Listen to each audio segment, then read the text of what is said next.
Good morning, ladies and gentlemen, and welcome to the Shanta Gold Investor presentation.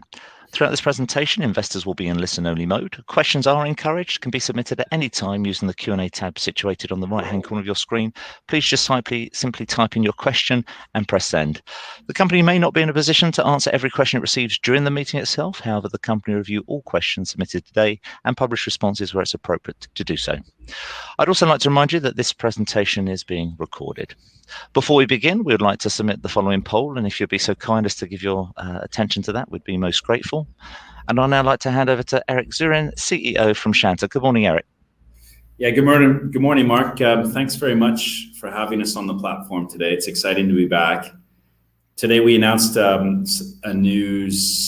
piece of news relating to our West Kenya project that I want to take the shareholders through and open up to any questions.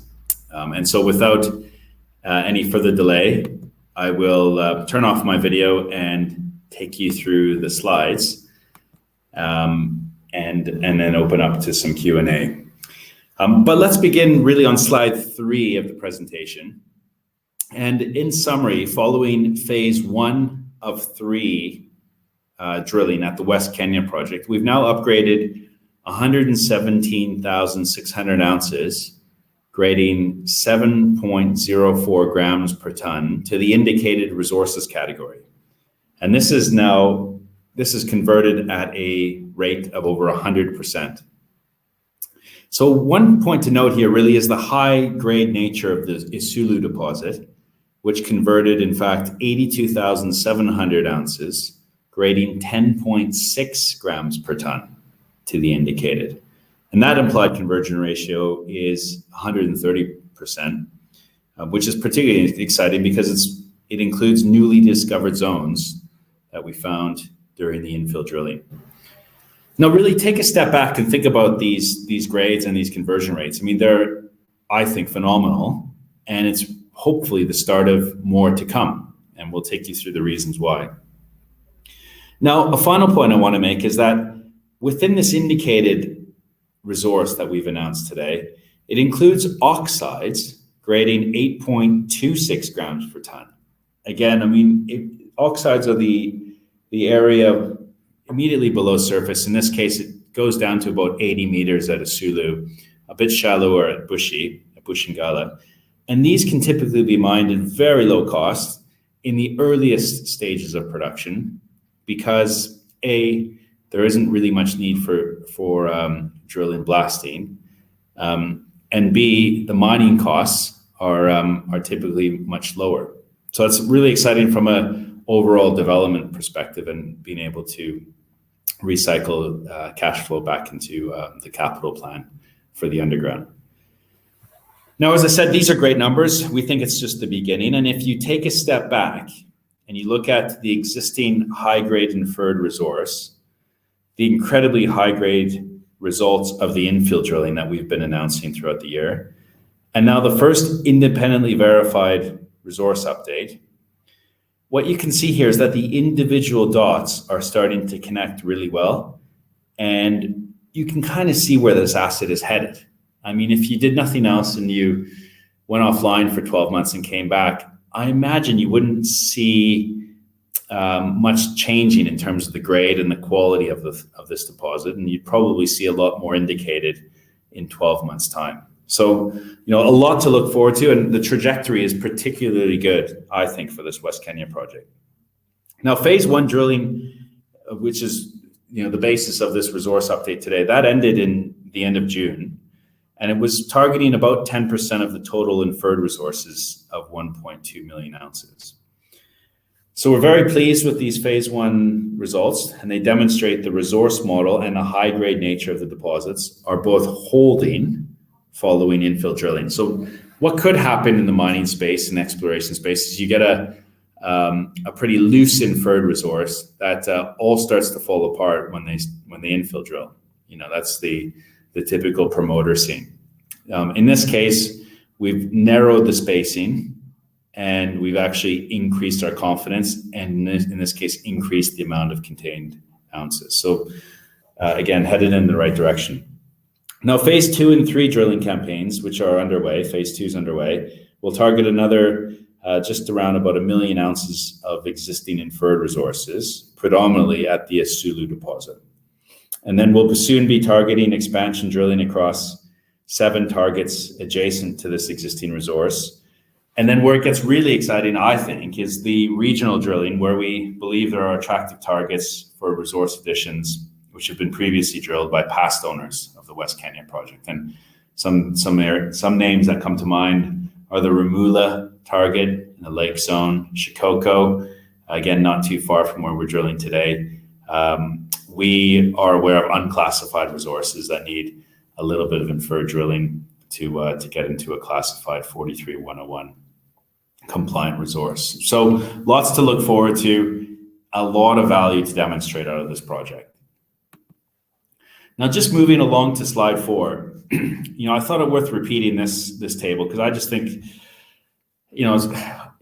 it's really exceptional. As you can see here, the high-grade nature of the West Kenya deposit ranks incredibly well against global gold projects. Now, for example, the intersection of 4 meters grading 706 grams per ton, announced in August, is the second best intersection globally this year amongst TSX and ASX listed companies. The results we've announced this year have shown consistency across high grade, across visible gold, and most importantly, in line with our expectations of the deposit that was modeled in our scoping study last year. On to slide 5, and I've presented this slide in the past, but I thought, again, a picture's worth 1,000 words here, so I can keep it brief and let everyone go along on the day. But slide 5 gives us a visual representation of some of the results. Again, the geologists referred to this as dripping in gold, and this is coming from Yuri's explanation to me, not mine.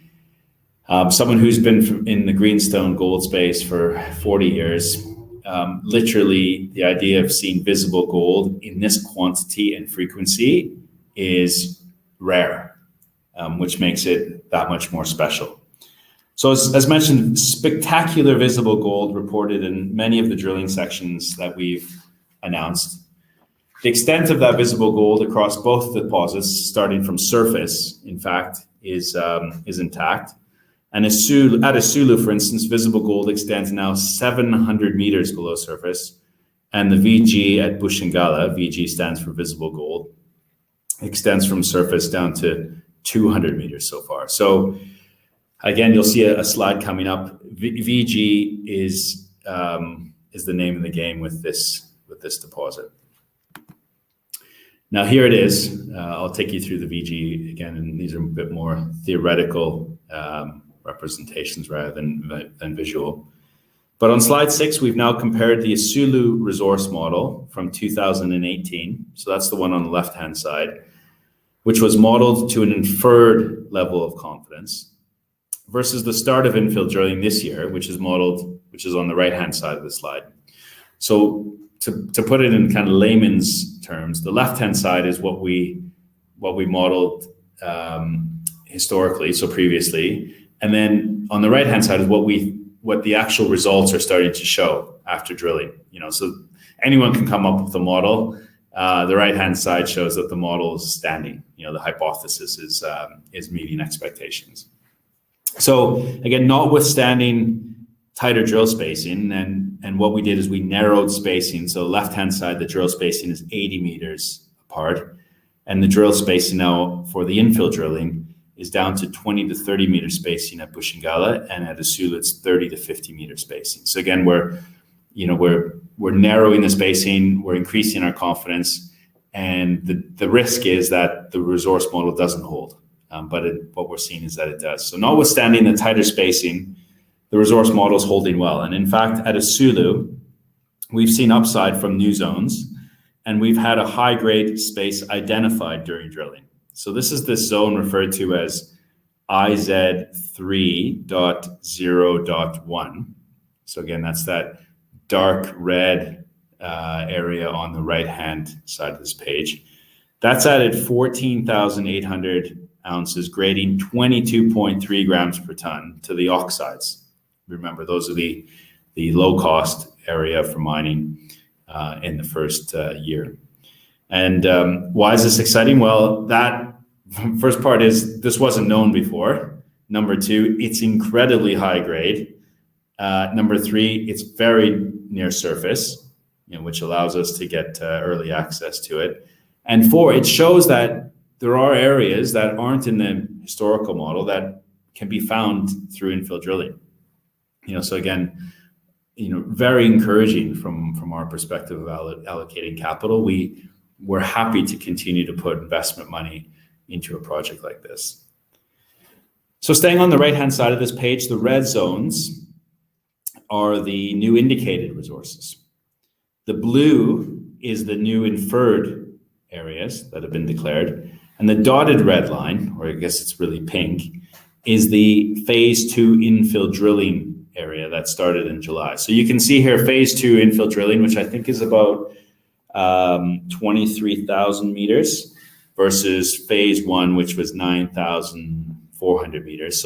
So phase 2 is, it's nearly 3 times as much infill drilling, which gives us encouragement, particularly with all that visible gold that we'll have some decent results. Now, sticking on this page, my final point here is if you look at the right-hand side, these yellow dotted points, these are visible gold intercepts. So this is a drill hole going down, drilling, and coming back with gold in the core that you can actually see. It's basically coming back with some of this.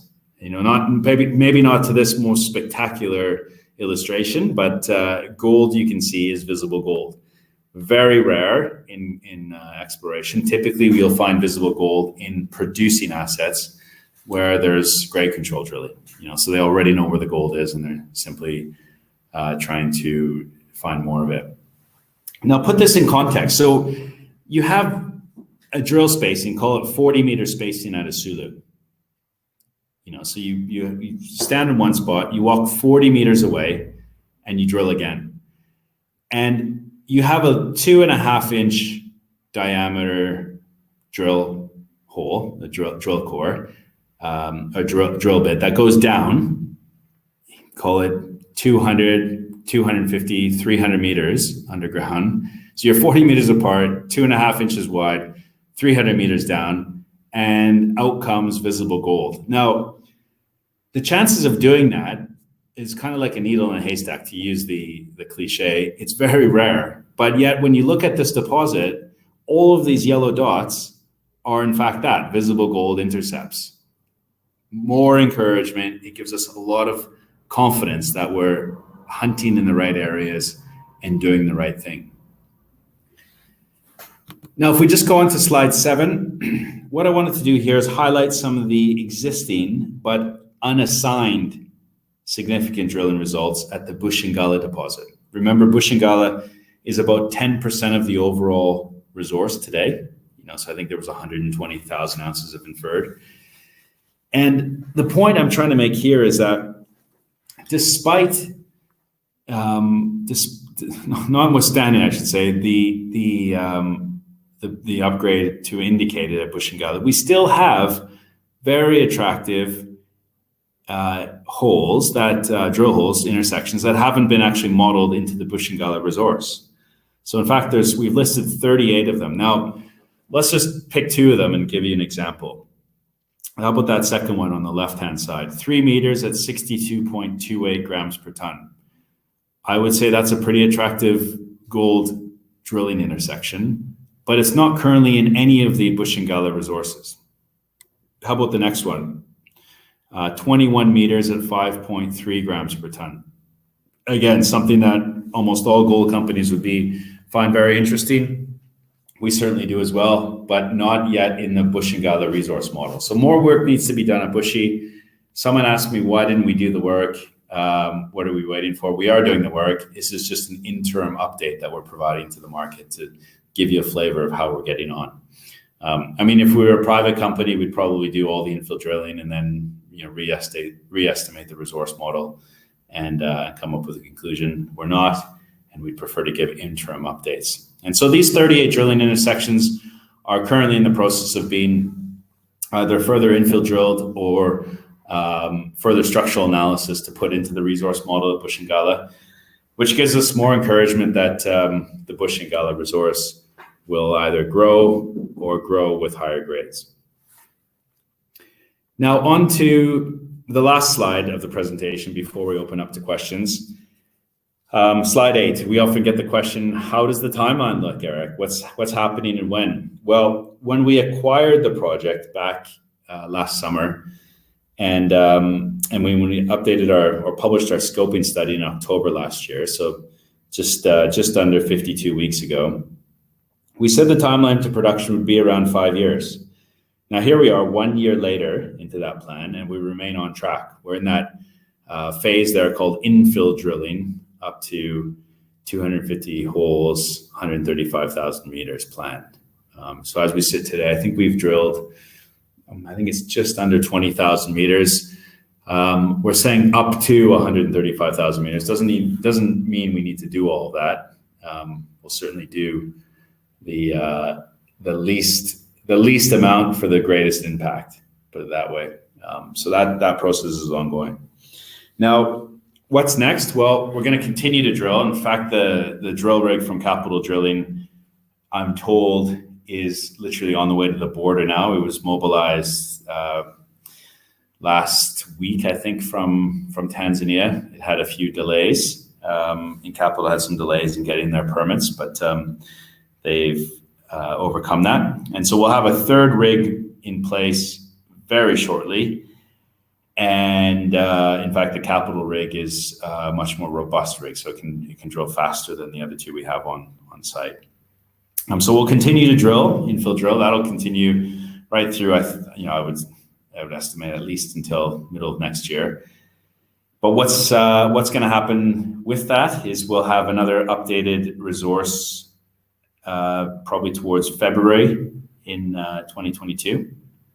So probably 4 or 5 months from today. And on the back of that, we'll be working away at our pre-feasibility study, which is really upgrading the scoping study. The scoping study has about 1,200 pages. It's I've been told more than a scoping study, but not quite a pre-feas. So there's some work that needs to be done to get it to a pre-feasibility study. We're currently recruiting for that individual now, who will join us towards the start of 2022. So that's kind of the way to think of it: ongoing infill drilling, pre-feasibility study to start in early 22, and then we'll have both an upgraded resource out in February and a pre-feasibility study probably sometime in mid next year, is my guess. So in conclusion, exploration really continues to underpin our growth strategy at SHANTA. We have $24 million of cash on the balance sheet. We have no debt. We're unhedged. We have a producing asset that generates a lot of cash. We have a second asset in Tanzania, being Singida, that I saw pictures over the weekend of the pre-stripping ongoing. That'll be in production at the start of 2023, so just over 12 months from today. And then, of course, we have the West Kenya asset, which continues to go from strength to strength. A lot of really good momentum here behind this project. So very exciting indeed. Mark, with that, I will open up to questions. I think the responsibility is on me, but no, that's great, Eric. Thank you very much indeed for updating investors. Ladies and gentlemen, please do continue to submit your questions using the Q&A tab just situated on the right-hand corner of your screen. But just while Eric takes a few moments to review those submitted already, I'd like to remind you that a recording of this presentation, along with a copy of the slides and the published Q&A, can be accessed via your Investor Meet Company dashboard. I'd also like to remind you that your feedback is important to the company, and immediately after this presentation has ended, we'll redirect you for the opportunity to provide your feedback in order that the company can better understand your views and expectations. Eric, if I could just ask you to open up the Q&A tab on the right-hand side of your screen, and then perhaps if I could ask you just to read out the question, perhaps who it's from, and give a response where it's appropriate to do so, and then I will collect from you at the end. Great. Thank you very much, Mark. Well, I'll start with the first question. Michael F. has asked, as an optimist, when might we expect the first gold production from Kenya? No change to what we've said before. Last October we said 5 years. Here we are 12 months later. So We're going to stick to that number 4 years from today. I often get the question, Michael, doesn't that mean you'll never get any value for West Kenya until it's producing? Absolutely not. There are countless numbers of gold projects around the world that aren't in production and have incredibly high valuations.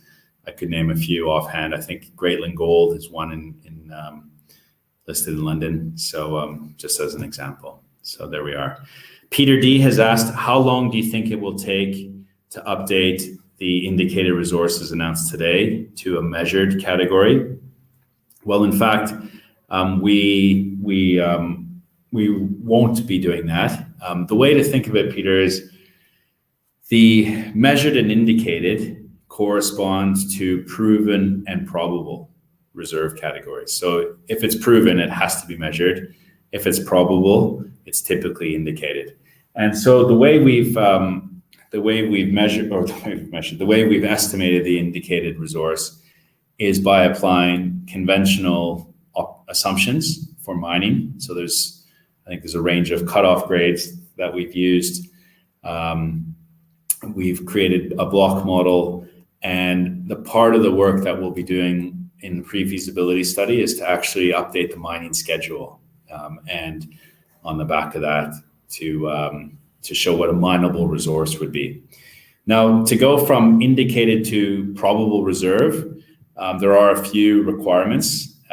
First one is a feasibility study, and so that will come in the future, but with a cost.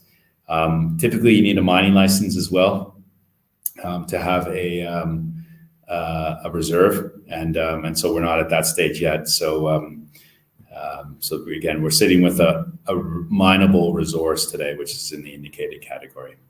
Hopefully that answers that question. How will you finance West Kenya? Capital raising and moving up to the main list? ? What we've said in our scoping study last year is that the capital requirement for West Kenya in total is $161 million. Again, that'll be reevaluated as part of the previous pre-feasibility study starting in January. But it's not, if you did a smell test on it, it's not an absurd assumption, given, what a kind of similar sized processing plant would be, and the development meters required to get to the underground. Now, how will we finance that? Well, the good news is we don't have any debt now. We have cash on the balance sheet.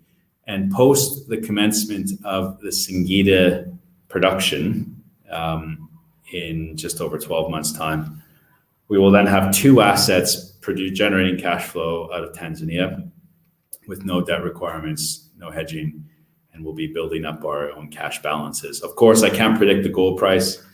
All things being equal, I think it should be higher than it is today. But again, I'm not going to predict that. And so we'll have, I would estimate, a very healthy cash balance in the next 2 to 3 years, and on top of the cash balance we have today. And then, of course, a project of the quality of West Kenya, if it is required, I'm sure there's capacity for project finance. But our numbers don't show we need that today. Any update on VAT refunds? Nothing beyond the update I provided in, when did we provide that? That was in the interim results last month. We said there was a VAT refund at the end of July for just over $2 million. I'm back in Tanzania in 2 weeks, and we'll be back in Dodoma seeing our very senior and important stakeholders to discuss that topic again. So we had a good meeting last week with some of those senior stakeholders, and good discussion, but no further update. Thanks, Ramon. Jonathan B has asked, how much will the PFS and BFS studies cost, and how will these be financed from existing cash flows, future capital raises? ? So the pre-feasibility study, we had it. I had an estimate done before we actually acquired West Kenya. So it's south of $1 million. We think it's much less than that, given the actual work that's already taken place in the scoping study. And so that'll be financed out of our cash that's on the balance sheet, earmarked for West Kenya. The bankable feasibility study, or the feasibility study, synonymous, will be financed again out of cash reserves. So we don't have a definitive number on that estimate, that cost, but I would guess a couple of $1 million, which again would be financed out of cash on our balance sheet. No plans for future capital raises. I mean, if you look at our balance sheet today, $25 million of cash, no debt, generating cash flow, no future capital raises in the plans. Peter D, thanks, Jonathan. Peter D has asked, can you say whether Singita remains on track for early 2023? Yes, it does. We gave an update, I think, in the interims. Pre-stripping has commenced at the deposit, the first deposit that we'll be mining from. So that I've seen, again, I saw photos over the weekend, looks great. And all remains on track there at Singita. So as I said, it's a pretty straightforward project. Open pit mining, single ball mill set up, all in Tanzania, where we have incredible depth of skills, talent, and experience. And most importantly, I must say, is a willing community and a supportive government who want to see Singita built. And that's often what we talk most about when we see senior ministers in Dodoma. We talk about what Shanta will next bring to the country, and importantly, how that interplays with VAT. So on track, Peter D, for Singita. Nothing else to add there. Eric, I was only just going to jump in to say that for the time being, at least, you seem to have taken every question that's come in from investors. So I'm not quite sure if anything further does come in, whether I should just present these to you after the meeting. And of course, you can review them at your leisure, and we'll post back any responses should any further questions come in. As we say. Okay, great. Yeah, there's just one popped up here. I'll take it, and then we'll draw the line. Camille A has asked, any new challenge or surprise to deliver gold production in Q3 and Q4? The answer is no. The plant is operating at 2,500 tons per day. As I mentioned in July, we completed a lot of grade control drilling, and that grade control drilling is holding against the actual grades that we're mining. So it's it has de-risked the short-term plan, which is most important. So nothing to report there, Camille A. But thank you for asking the question.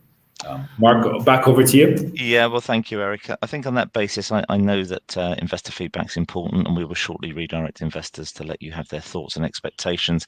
But just really a few closing comments, really, Eric, just to wrap up with, and then, as I say, I'll redirect investors.